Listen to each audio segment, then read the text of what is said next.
I'm Sandra Davis, and today I'm going to tell my story.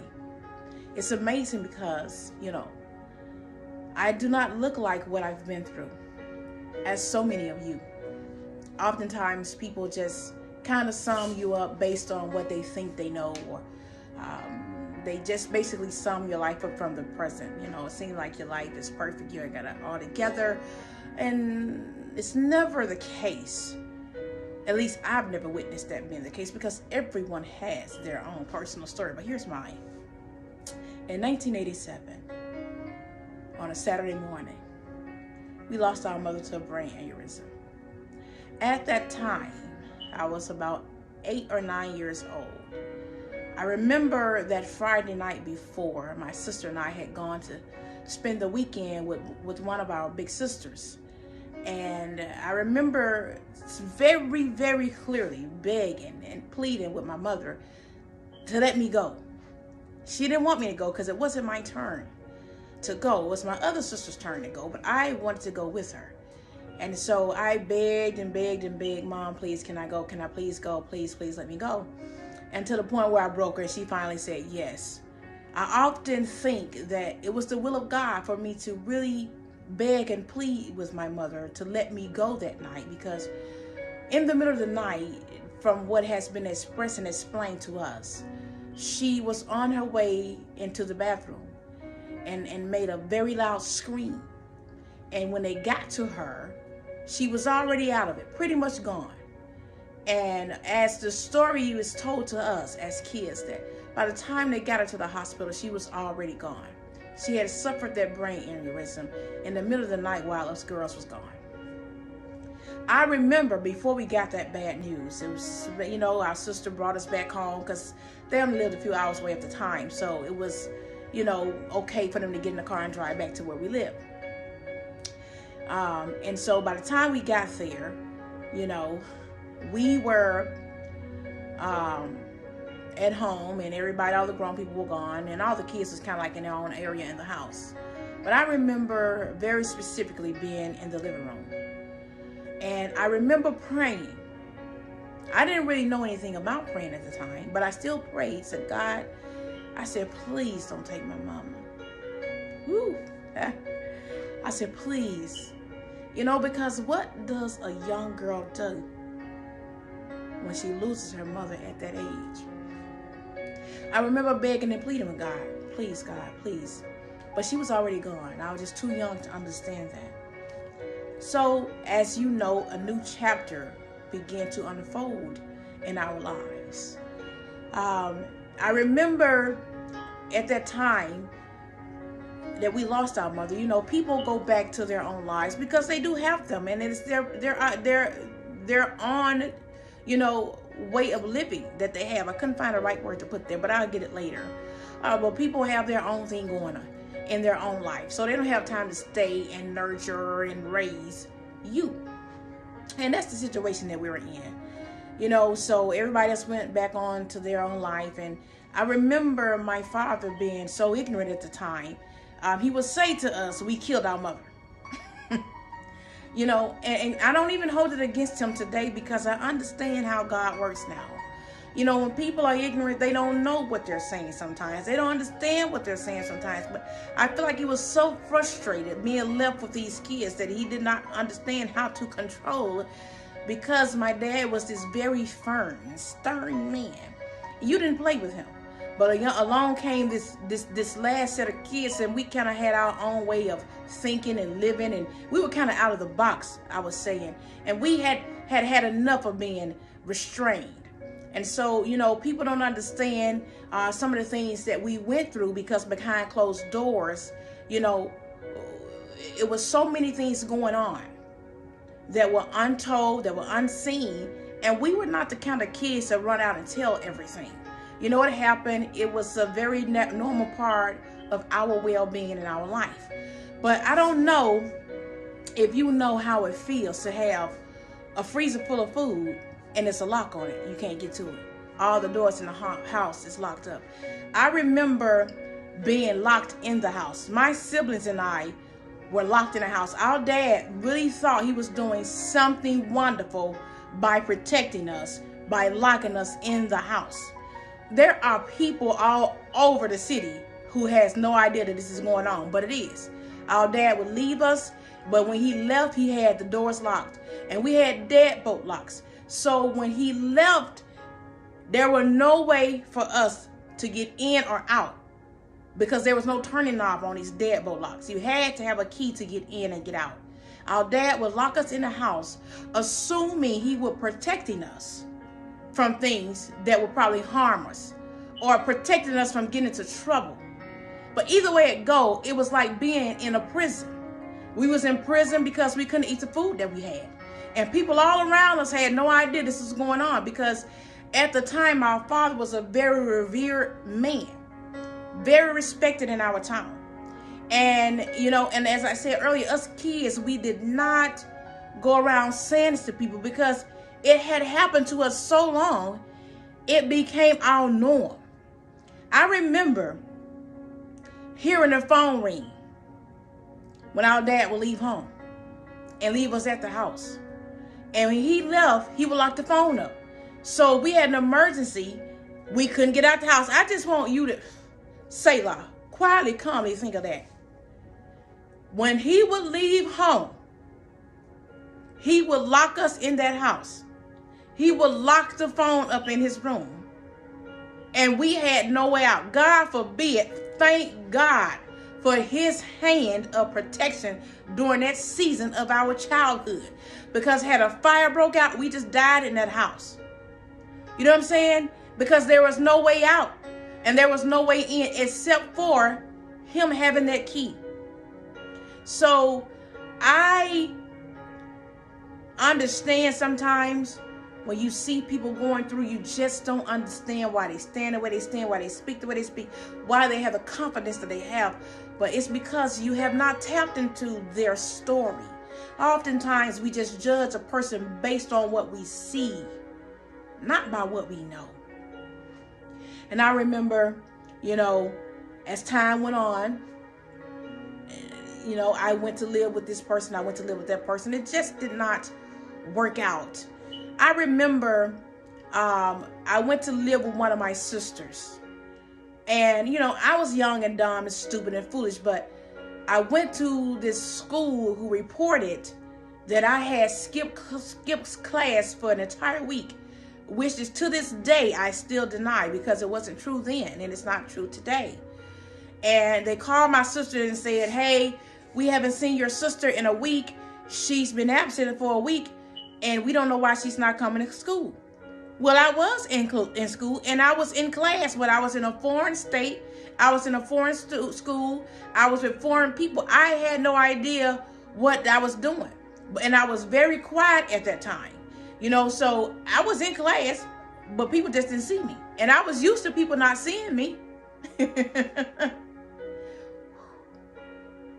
I was used to being overlooked, so that was nothing new to me. But I'm sitting right in class, and they're calling my sister saying, we haven't seen her all week. And I knew I had been there. Number one, I didn't know any other place to go besides that house and that school. I had no idea where I was. So I couldn't have skipped school because I had nowhere to go.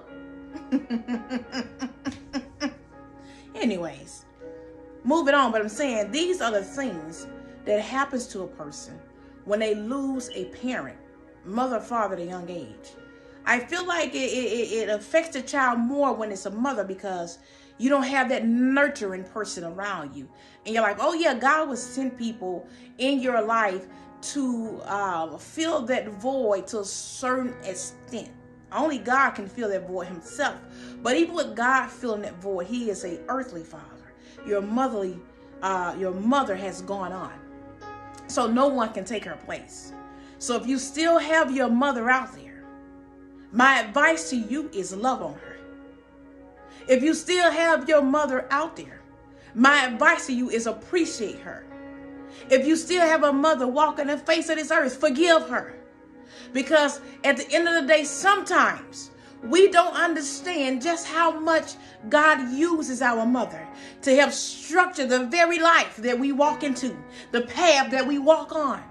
So if you have your mother still on the face of this earth, Thank God for her. Do not expect her to be perfect. Expect her to make mistakes, because motherhood does not come with a book. It doesn't come with a manual. Everything that you are learning as you go. So appreciate your mother while you still have her. So anyways, that didn't end well. And I had to move back home because my sister and her family, anyways, they was moving to another state. And so I couldn't go.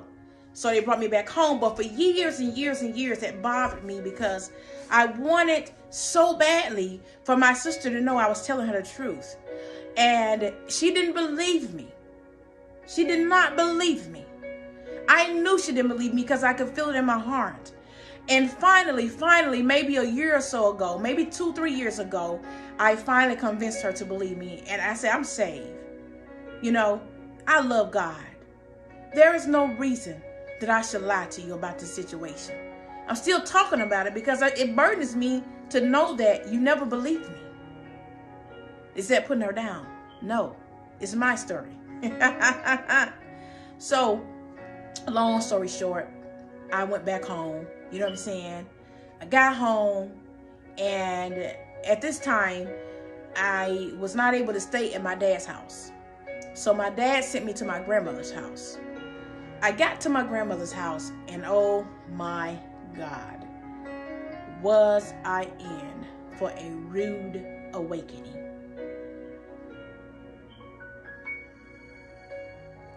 People ask me all the time, why are you the type of person that speaks up? Why do you have to say something? This is my story. I get there, and I remember very clearly being treated different than my other cousins. And I start recognizing this has become a pattern for people with me. You know what I'm saying? It's a pattern. Why is people mistreating me? And I haven't done anything wrong. Yes, I'm a child, and maybe I'm a little bit rebellious, and maybe I'm going through, but I always remember. So I'm telling you, if you are watching this and you have young children around you who have lost a parent, please put those children in counseling. Have someone to come along who they will listen to, who can mentor them so they can be on the right path mentally, spiritually, and physically so in their life. Because if not, they are going to take paths that they are never intended to take, not by the Almighty God, but because of life's circumstances. Because the different people don't understand where they are mentally. They just think they're being bad kids. And God has given me the wisdom to see that in young people now. Because I went through it. So I understand it. And so, you know, the story goes on. I was treated different. And I will never forget what broke the straw on the camel's back for me, living with my grandmother. She wouldn't let me go anywhere. You know, I went through a lot living with her mentally because, number one, it was just me and her. And I was so young and she was much older. So that was, number one, already drastic. You know, I didn't mind being there, didn't mind helping her out. I didn't mind any of that. But what broke the straw on the camel's back for me, I will never forget, it's a Friday. And we had this kid who lived across the street. I know he's still alive today somewhere, but I won't call his name. And I said, I'm telling you now, I've asked my grandmother, can I go to this game? More than one time, she keeps telling me no. I don't see why I can't go to the game. My cousins are going to the game. And I asked her, can I go to the game? And she told me I couldn't go because I was not a Missy girl. Okay, I didn't know what a Missy girl was at the time. So I'm thinking, so my cousins right next door can go. I can't go because I'm not a Missy girl. What the heck does that even mean? Well, anyways, I'd already made my mind up. I was going to that game. I was like, I'm not staying in this house tonight because if they get to go to the game, I'm going. And so I'm not saying it was the right decision to make, but in my little Fright Night mind at the time, it was me taking a stand for myself. Because at that time, I recognized no one else will. So anyways, lo and behold, I said to him, if my grandmother doesn't let me go to this game tonight, I'm leaving. He was like, where are you going? I said, I don't know. I said, well, I done suffered this abuse long enough, and I'm leaving. And he was like, you're going to be in so much trouble. I said, I know, but I'm still leaving. And I'll never forget, I took my little clothes that I had, put them in the bathroom window, threw them out the bathroom window, and I left. I went to that game, and I had the time of my life with my friends too. And no one knew I had run away outside of myself at that time. So Saturday comes, I go to my big sister's house and say, hey, I'm not going back to live with grandma. I'm not going back. I was like, because she don't treat me right. She's very mean to me. I don't have nobody over there to help me. I'm not going back to her house. You know, I said our brothers came down to visit us. She wouldn't even let me go visit them. They brought me food. I couldn't even eat the food. I'm not going back to her house. Okay? So she said, okay, you can stay here for a few days because you know Dad's coming. I said, I know. She said, well, you get up on Monday morning, you're going to go to school. Exactly what I did. Got up Monday morning, got dressed, got ready to go to school. I get to the bus stop. I'm getting ready to get on the bus. My stepmother at the time flags the bus down and tell the bus driver, stop, let me off the bus. I stop, I get off the bus. You know what I'm saying? They want to take me to school, take me to class, walk me through the school, embarrass me even more. Which at all this was happening, and I was thinking, and I'm still not going back to live with her. In that moment, I made up in my mind, enough was enough. And I wasn't going to do it anymore. And I wasn't going to allow anybody else to do it to me either. Okay? And so we finally get back to my grandmother's house. I got my grandmother there. I got my auntie there. I got my stepmother there. I got my dad there. They didn't call my dad off work. And you know, my dad was not the type of man that you played with. My dad was not the type of man that you thought you could voice your opinion to, let alone talk back to. He was not that type of man. My father was the type of man that if you even thought about saying something, you was getting knocked out. Okay? Back up this story a little bit. I haven't told you where I was from yet. I'm from a town called Itta Bena, the state of Mississippi. Very, very small town. Everybody knows everybody. Point blank, period. Okay? So everybody knew this about my dad. You know, they went got my dad like, oh yeah, it's on now. But I made up in my mind I wasn't going to be afraid of my dad either. That was like, because why should I be? So my dad gets there, you know, and everybody is, you this, can't nobody tell you anything. You're just too much. I can't believe you doing this. I can't believe you ran away. Who you think you are? You are not grown. You're just a kid. I mean, they was throwing everything except for the kitchen sink my way. And I remember being very quiet, listening to everything everybody had to say. I was very quiet in the moment because I really was just listening to what they were saying about me. And I was thinking to myself, that's exactly how y'all feel about me. So it was no need for me to debate. But when I did speak up, my dad said something. And then this is what he did. This is really how God set me free in speaking up for myself. My dad says to me, Sandra, you got all this going on, all this confusion. What do you want? And I looked him right in the face with no fear because I felt like I should not be terrified of my own father. If you're going to kill me, this is the day it's going to happen. But I'm going to say what I got to say because I'm looking to my right side and my mother is not here and no one else is there either. And I'm looking to my left side and there's no one else there either. So I'm by myself. So I'm about to do this. So I said, Dad, I want to go home. I said, I have my own bedroom in our home. I want to go home. Take me home so I can be in my own room. And I said, because if you do not take me home today with you, Dad, I promise you when you get off of work at 4 o'clock, I will not be here. I said, I promise you to God, I will never stay here another day of my life. And I looked at my grandmother and I said the same thing. I said, Grandma, I said, you have mistreated me so bad. I said, I promise you, I will never stay in your house another day of my life. And I didn't, and I haven't either. I said, you'll never see my kids. That's how bad you treated me. That was the only thing I went back on because God dealt with my heart. And I did allow her to meet my kids. You know what I'm saying? But she treated me that bad. In that moment, I felt like I could never, ever see you again. And so as I was saying this, my auntie was saying, oh, Sandra, I can't believe you saying that. Oh, my God, I can't believe you saying that to Mom. But I didn't care in that moment. I was like, it's now or never. Did I tell you how I really feel as your child? And you can leave me. Go ahead and leave me. If you leave me and I fall in the streets, somebody kill me, Something bad happened to me. You can't find me. I said, Dad, I want you to remember. I asked you to take me home. I said, I want you to remember. I asked you to take me home. I said, because I'm not staying here tonight. And I recognized in that moment that people treated us the way they treated us. Because it wasn't just me going through. I had siblings who was going through some of this stuff as well. I said, if you don't take me home, you may never see me again. And they was looking at him, and they was looking at me because they knew this big, tall giant of a man that's called your dad, it's not somebody that you play with.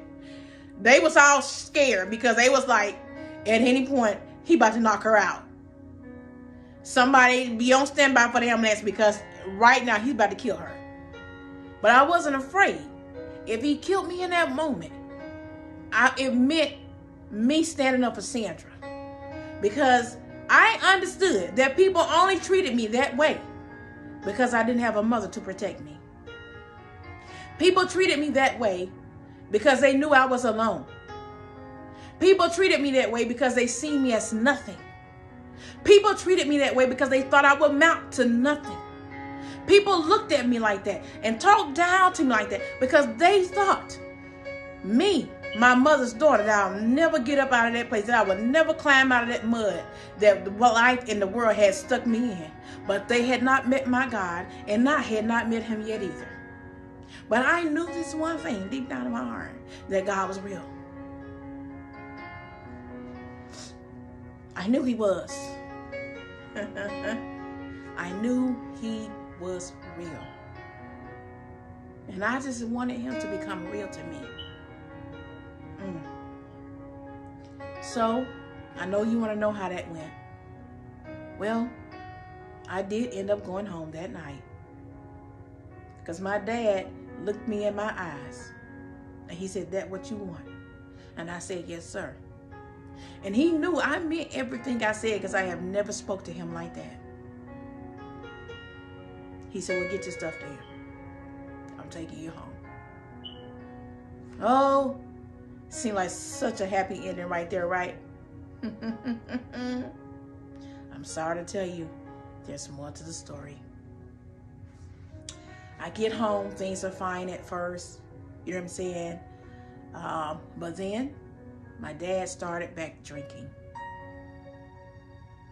I feel like he began to drink. He will often say that we ran him back to drinking, but I feel like he started drinking because he didn't understand. He had 3 teenagers that was totally different than the other set of children that he had. And here we were, start breaking out of the house, start finding ways to unlock the door, start finding ways to break in his room and get the phone.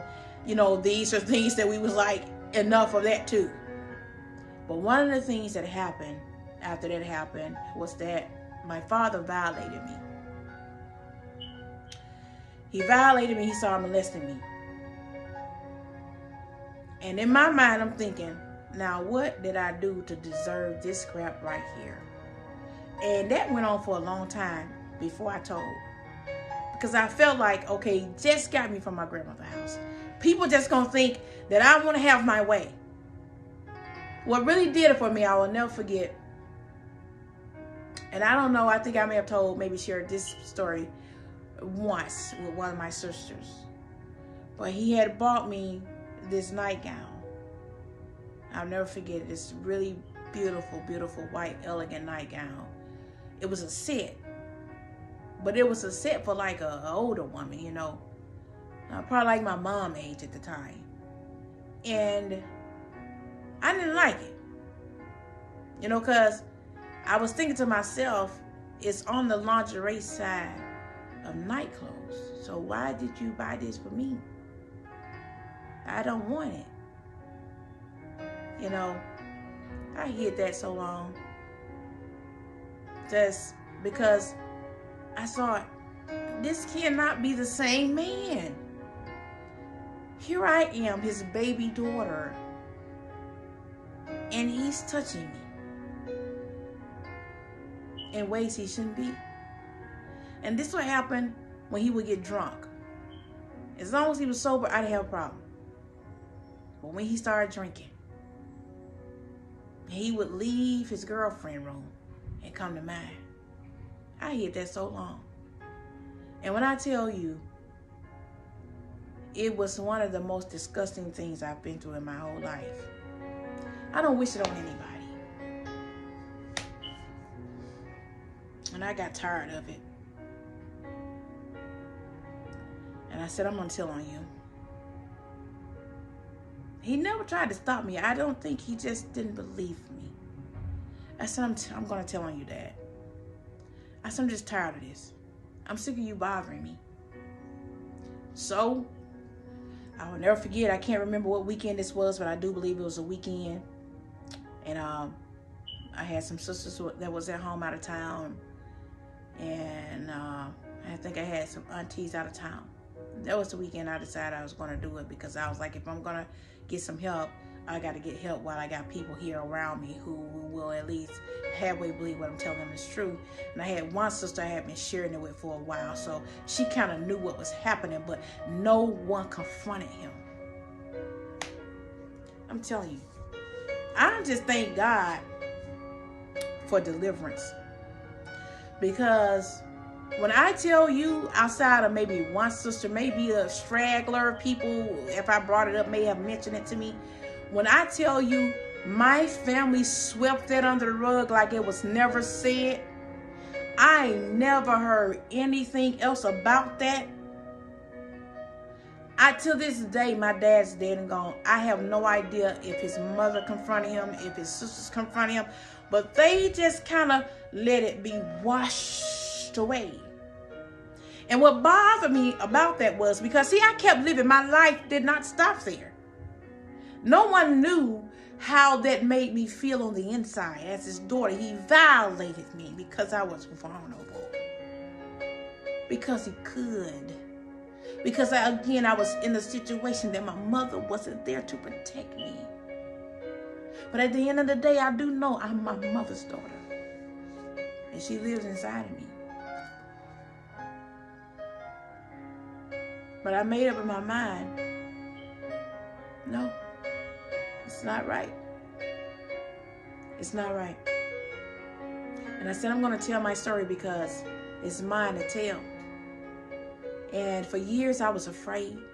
I was afraid that I'm going to fall out with people. I was afraid that my family wouldn't understand. I was afraid that the big secret is out. But it's my story. And God has given me the story to tell. Because I lived through it and God brought me out of it. So that happened.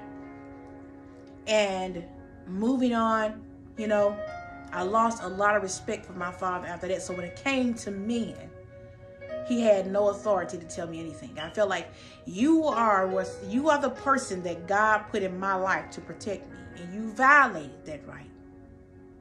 You violated that protection.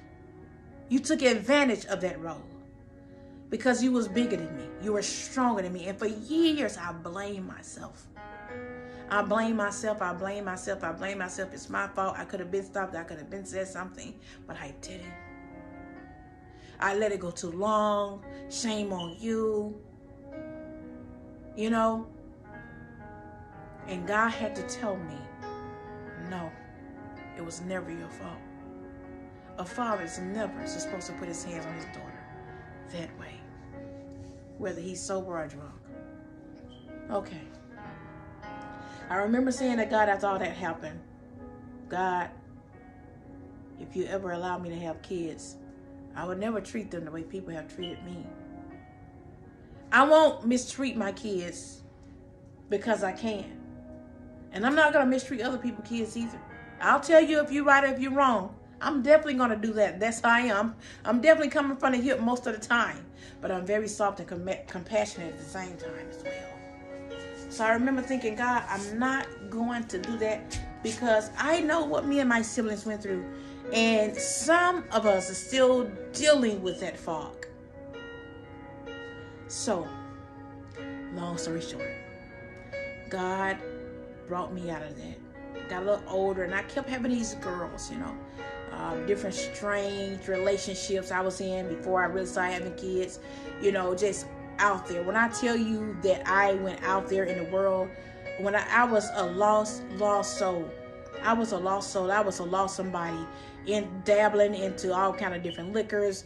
I wasn't never heavy in drugs, anything like that, but I was dabbling with different men here and there, just out clubbing. You know, when I first started having kids, I was clubbing, leaving them with anybody, just, you know, just torn, just looking for love in all of the wrong places.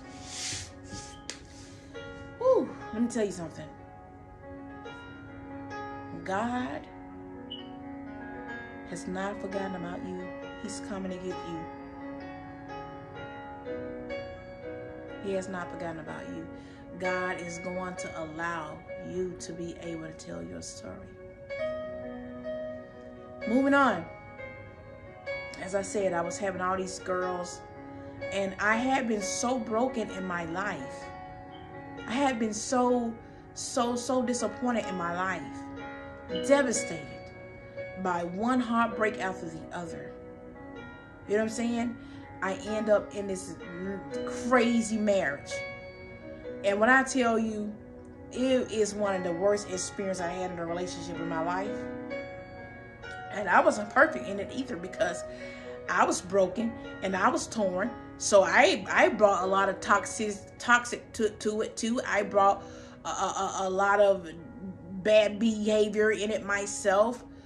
We were just not good for one another. And so talk about bringing out the worst in people. But also, it was a lot of this person's fault. You know, that person was also broken and bruised and needed a lot of help himself. And so years went on. We'd be together off and on. The kids kept coming off and on. You know what I'm saying? He cheat on me. I cheat on him. It was crazy. Insane. A big roller coaster going up and down, up and down, up and down, up and down, up and down. And then one day, the man put his hands on me. And that wasn't the first time. I was talking to you about the last time. I've been praying, God, this relationship is not of you. I need to get out of it. But I don't just want to leave because I want to leave. I want to make sure I've done everything that I can possibly do before I get out of it. Because when I do leave, I don't want to have what if. I don't want to be, God, but I didn't do this right. No, I want to make sure I exhausted every resource God had put in my lap to use before I did that thing. And so that's what I did. And God says, you remember you wanted a way out. You asked me to give you a way out. Well, this is it. He said, you run, don't look back. And let me tell you, I ran and I did not look back. Because I felt like my very life depended on it. This time I left simply for Sandra because I felt like I've been lost my entire life. I'm tired of this. God help me. And it was in that decision that I was able to become a better mother. I got closer with my kids. I got closer with God. I got closer in church. You know, got understood the word of God more. And God began to give me revelation after revelation after revelation after revelation after revelation after revelation after change after change after change after deliverance after deliverance after deliverance after deliverance after failure to give me victory, to bringing me out, to help me become an overcomer, to not be a victim but a victor, just to learn how to put my all in all trust in him. So I've learned to lean on God. I have learned to harness the wind when it comes, because I know that there is a gushing that God is going to give me a breakthrough, and he will give you the same breakthrough too. So moving fast forward, I said, God, give me the grace to raise my daughters, to give them everything I thought I needed. And I wasn't just talking about material things, tangible things. I was talking about nuggets that they could have for the remainder of their life. I'm talking about giving them the stability to think for themselves, to have a mindset not to settle, to have a mindset how to understand. Don't you ever let a man violate you again. Don't you ever let a man violate the way I was violated by my father. I don't care who it is. These are the signs. This is what I want you to look for. This is the red flag. Those were the nuggets that God gave me that I was able to pass on to my daughters. And I'm thankful today to say, and I'm grateful to say today that they are 27, 25, 21, and 19, that God has blessed them and covered them and kept them, and neither one of them have been violated. To my knowledge, they have never come to me and say, Dad has done this. That's never. I'm grateful to God for teaching me how to raise them, how to be, and to become women of God, women of passion, to become college graduates. I'm just grateful to God for that. Lo and behold, as God began to do that for me, he says, I want you to prepare yourself to get married. I wasn't even dating a man at the time, but God allowed me to prepare myself to get married. And I met the man, I won't even say of my dreams because I didn't have any for a husband. So I would say I met the man of God's dreams for me. And so God brought that man in my life, brought that man into the life of my lives of my daughters, and he stepped in and stepped up and became a father to them like never before. And still to this day, he is still fathering those girls like they are his children. And so I'm so grateful and I'm so blessed to be able to sit here and tell you part one of my story. I want you to know that there is hope in your wilderness. I want you to know there's a way of escape. I want you to know that God is truly Jehovah Jireh, the Lord God, in which he will provide and supply your every need. I want you to know and understand that God is a sustaining God. God is a keeping God. When all else fails, when there is no hope left, when everything around you has gone dim and there's no light left shining that you can see, peek, because I assure you, there is a blaze of burning. That blaze is Jesus Christ and the sweet Holy Spirit that come to shed life in you like you've never seen before. I am telling you that God has a way of an escape of bringing you out where you or your children shall never be touched in a way that you shouldn't be touched. And that if you have lost your mother at a young age, I advise you to get into counseling, because I strongly feel like a lot of my struggle in my youth came from that moment in my life. I didn't even talk about how I was molested by my math teacher. All this was going on while it was happening with my father, and I felt like the enemy had tried to birth this in my life for a grade that I never got. I am telling you that God is so amazing. So when people say, why are you so stern? Why are you so firm? Why are you so confident? That's why. Why you don't play? That's why. I feel like I got played so much as a young person till today I can't even stomach it. I just can't. I lived beneath my value for so long to please people. I can't stomach it anymore. So that's why I am telling my story in hopes that it will set you free.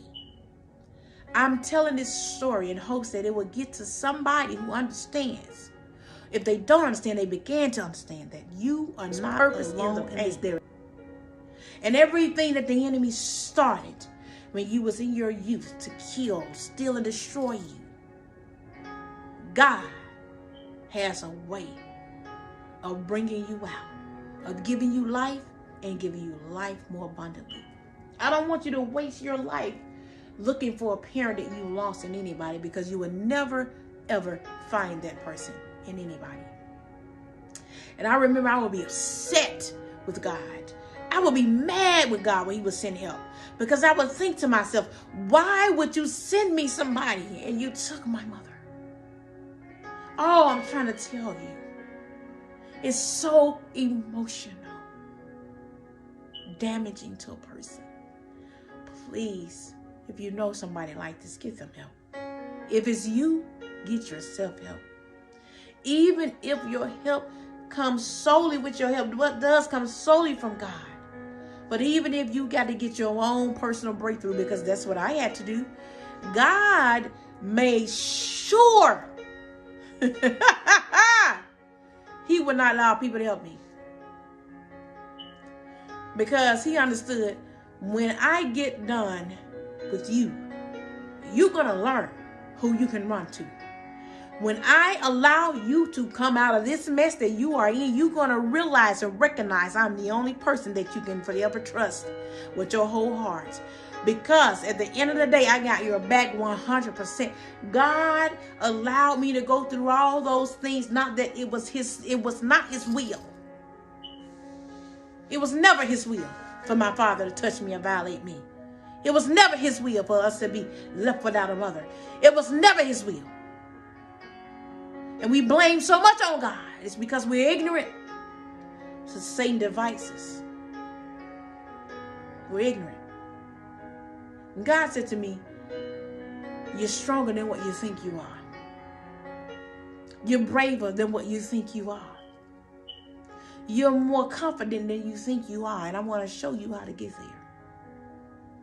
And let me tell you, falling in love with Jesus, becoming Jesus' friend, not saying me accepting God as my personal Savior. No, God giving me an opportunity to become his daughter has been the best decision that I have made in my life. Trying my best to stick things out with him. Although I see the storms. Trying my best to stick it out with him. Although I see the Judases. I know that there's a God who loves me. I know that there's a God who loves you. And ain't a devil can do anything about that. And I want to share the moment you let God in your heart. Trust him. Take him at his word. Your healing will start. I don't want you to spend your life, I was about to say this earlier, like I did. I remember looking for my mom. Now here's the deal. I knew she was dead. I knew she was gone. I knew I wasn't going to never see her again, but I still looked for her. Because I felt like I want to see her. I would see her in dreams. But I wanted to see her. I wanted to be with her. I wanted to tell her about my problems. I wanted to be able to call her up and say, Mom, hey, these girls is wilding out right now. What would you do? You know, I wanted to be able to tell her, hey, so-and-so's about to graduate. I wanted to tell her, you know, Mom, you're not going to believe it. I went back to school. You know, I wanted to be able to say that to her. Now, I remember when I did go back to school and they pulled my transcripts and I was an A student, and you could see it all the way across the transcript, except for the year 1987. That's a significant year mark in my life, because that's the year my mom died. And she died right before school started. My mom died, we went right on to school like it hadn't happened. But we were crushed. We were crushed on the inside. Nobody knew it. I wouldn't say people didn't care, but I tell people all the time, you can't really understand that if you had your mother or your father your entire life and you just lost them. That means you had the privilege to share this beautiful thing called life with them. But when you lose your mother, father, that age, a young age, the beginning of birth, right there before you even hit your teen years, it doesn't matter when you lose your parents. It's a very difficult and challenging time in your life. Either way. But at the end of the day, you have got to really ask God, what must I do with this pain? What must I do with the disappointment? What must I do with the hurt, God? Because if you don't tell me where I can put this, I'm going to lose my very mind. And God doesn't want you to lose your mind. He wants to heal it. He wants to heal you everywhere that you hurt. When I say to people, I had a problem. Not I had a problem, but people have a problem when they think that you're happy. The devil will use people who is miserable to attack people who is happy. These people are very miserable because they have allowed the cares of life to choke happiness out of them. And I remember someone said to me on my job, and she said, how are you doing today, Sandra? I said, I'm wonderful. And she had this look on my face, and she gave me a hug as if I needed pity. I didn't need pity because I said I was wonderful. I said, let me explain something to you. You don't believe me when I tell you that I'm wonderful because you view me from my job position. You don't think I'm wonderful because you look at me from where we work. I said, but let me explain to you why I say I'm wonderful, because I am fearfully and wonderfully made in the image of God. I had to shut that devil down. And that woman never looked at me the same. She gave me a crazy look like. But I said, this is why I'm wonderful. I said, I'm on top of the dirt today. And all of my girls, when they're going through something in this moment of their life, they can call me. They can come on me because they know I'll stop everything on a dime for them. That's why I'm wonderful. God let me live. She said, I never looked at it like that. I said, I know, because everybody pretty much look at their life's happiness based on what they have, where they work, where they live, where they drive. And I assure you, you can lose all of that and still be happy. You'll be sad that you lost your things. But when you come out of the things that I came out of in my life, you will learn how to appreciate being happy and feeling wonderful, because you understand that the enemy tried to take that from you when you were a kid. I suggest to be on top of the dirt. I'm about to be a grandmother for the first time in my life. I am actually here. I am tangible to my daughter. She can pinch me. When I had my kids, my mom was gone. I said, that's why I'm wonderful. See, you cannot put a dime, a piece of money, a price tag on that. And you can't take it from me because the world didn't give me this. I had this before I started the job. I understand, I appreciate life more now than I ever have before in my life. Just because I'm on top of the dirt. I am here. I get a chance to do it with the kids. They get a chance to do it with me. Imagine that. I am still here, and the God have allowed me to watch all my daughters grow up. Grown, young, beautiful women. I'm proud of them all. Now, my firstborn grandson. Proud. You know what that says to me? God allowed me to live, to see that I got legacy in this family. It shall go on. I allow a male child to be born so that the legacy could go on. So that's why you're wonderful, because God has allowed you to make it this far in this video so that you can be encouraged today to know and understand that God loves you. There is nothing anyone can do or say. He loves you. That's just part one of my story. Until next time, Pastor Sandra, thank you for allowing me to share this moment with you. Tell your story so it can set you free. The Bible tells us that we overcome by the word of our testimony. You're going to ruffle some feathers. You're going to make some people mad. But it's your story to tell. So tell it anyways.